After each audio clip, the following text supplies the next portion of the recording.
Good evening, everyone. Welcome to Dread Time Stories. I'm your host, Dr. Phobia, and tonight our story comes from the literary series Scary Stories to Tell in the Dark.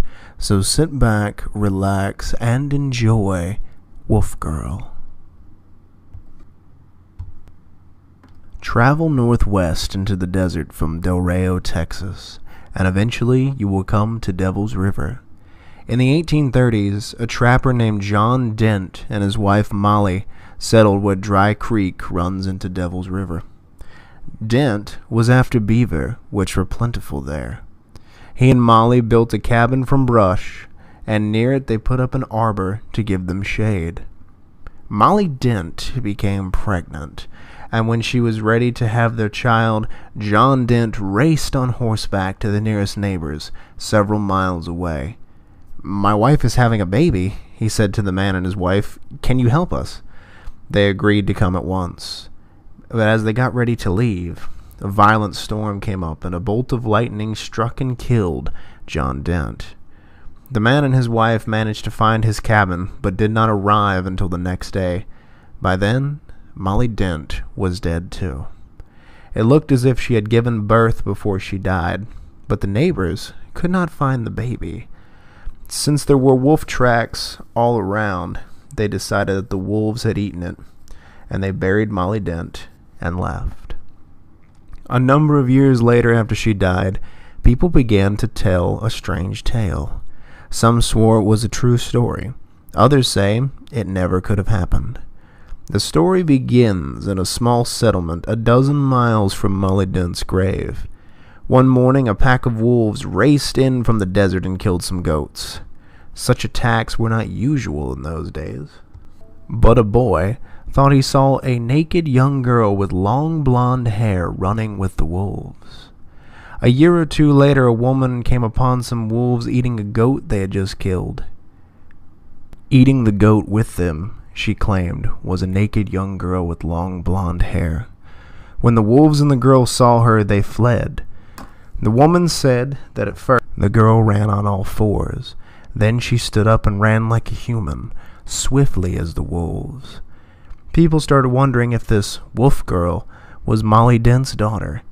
Had a wolf mother carried her off the day she was born and raised her with her pups?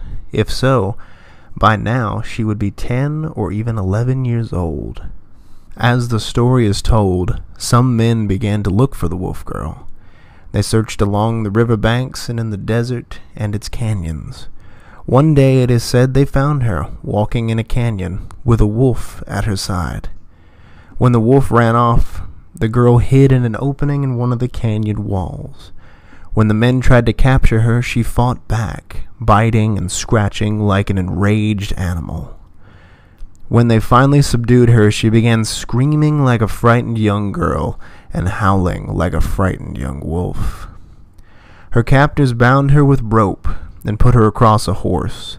They took her to a small ranch house in the desert. They would turn her over to the sheriff the next day, they decided.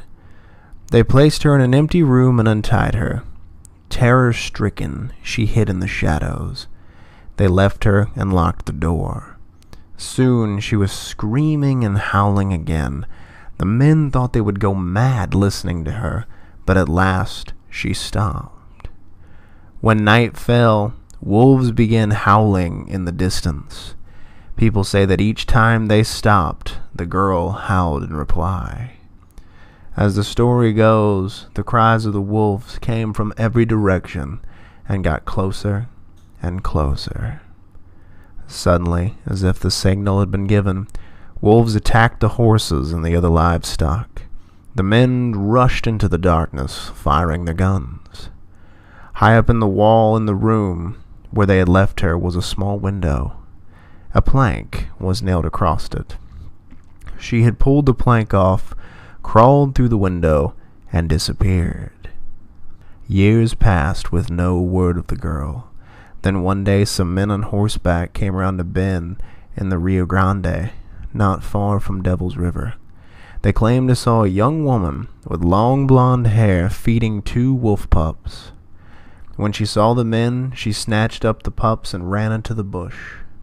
They rode after her, but she quickly left them behind. They searched and searched, but found no trace of her. That was the last we know of the Wolf Girl. And it is there, in the desert, near the Rio Grande, that this story ends.